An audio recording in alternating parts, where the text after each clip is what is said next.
Hey everyone, and welcome. Today, we're tackling a question that a lot of Vermonters have on their minds. Why does it cost so much to live here? We're going to dig into the legal reasons, and I think the answers might surprise you. You know that feeling? You get your property tax bill in the mail, or you look at a receipt from the grocery store, and you just think, how is this possible? Well, you are definitely not alone. And today, we're going to pull back the curtain on the legal framework that makes the Green Mountain State one of the more expensive places to call home. And here's the big secret right up front. It's not just one law you can point to. It's not one bad decision or some simple mistake. The high cost of living in Vermont is actually the result of the entire legal and regulatory system. It's a feature, not a bug. It was built this way on purpose. All right, so to start unraveling this mystery, our first stop has to be the money trail. We need to see how Vermont's laws actually control how money comes in and where it goes. And there's no better place to start than the biggest ticket item of them all, education.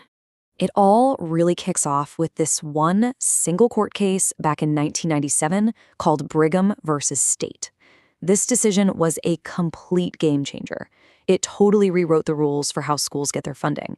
Now, the court's goal was absolutely a noble one.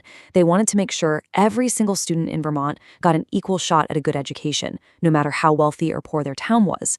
But to make that happen, the law had to change. Big time.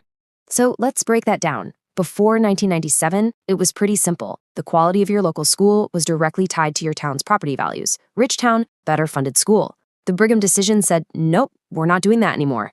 So the state created one giant education fund for everyone, pooling property tax money from across the state and then redistributing it. This legally took school funding from a local decision and made it a centralized, statewide system. The result? You get that equity the court wanted, but it also means higher, mandatory property taxes for a lot of people, even if their own town isn't spending a ton. Okay, so that explains a huge piece of the property tax puzzle. But what about, everything else? The price of housing, food, energy. For that, we need to find our second clue. These hidden price tags that are baked into things because of Vermont's really strict regulations. Vermont is famous for being environmentally conscious, right? And that's not just a vibe. It's written into state law. You've got these major statutes like Act 250, which makes developing land a very complex and often expensive process. Then you layer on top of that some of the toughest environmental rules and most ambitious goals for renewable energy in the entire country. Now, these laws are all there to protect the state's natural beauty, which is great, but that protection, it comes with a price tag.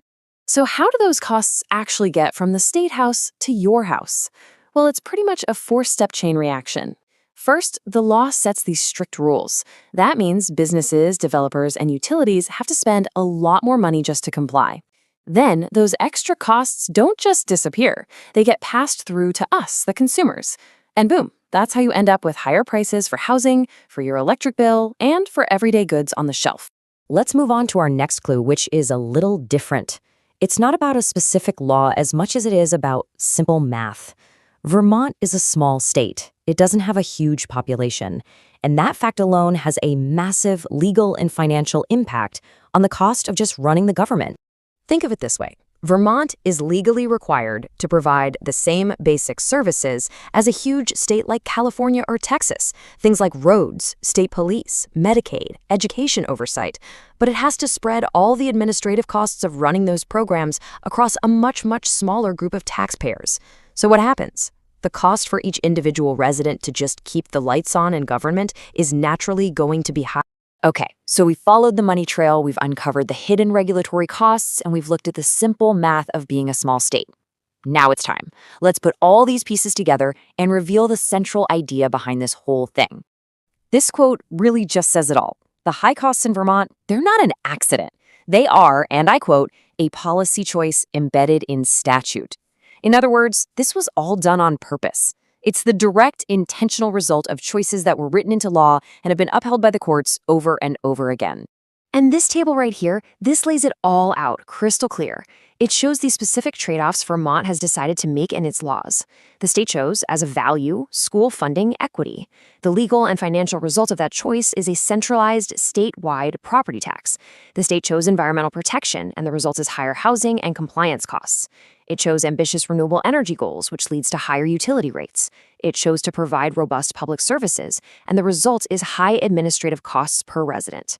The key thing to get here is that these higher costs aren't seen as problems to be fixed. They are the accepted price for achieving these very specific policy goals. So, what's the actual bottom line here for the average Vermonter? After all of this, where does this leave you? Let's break down the legal reality of the situation. Here's the thing. Because this entire system is legal, constitutional, and has been upheld by the courts, you can't just sue the state for lower taxes. It doesn't work that way. The courts basically say, this is the legislature's job. So any real significant change has to come from the lawmakers in Montpelier, the very people who wrote these policies into law in the first place. It requires changing the statutes themselves. And that really brings us to the final and maybe the most important question of all. Once you understand that Vermont's high costs are the result of deliberate legal choices, the whole debate changes. It stops being about high costs versus low costs and starts being about what kind of state Vermonters actually want to build and what they're willing to pay for. So the real question to leave you with is this. If you were in the driver's seat, what priorities would you choose?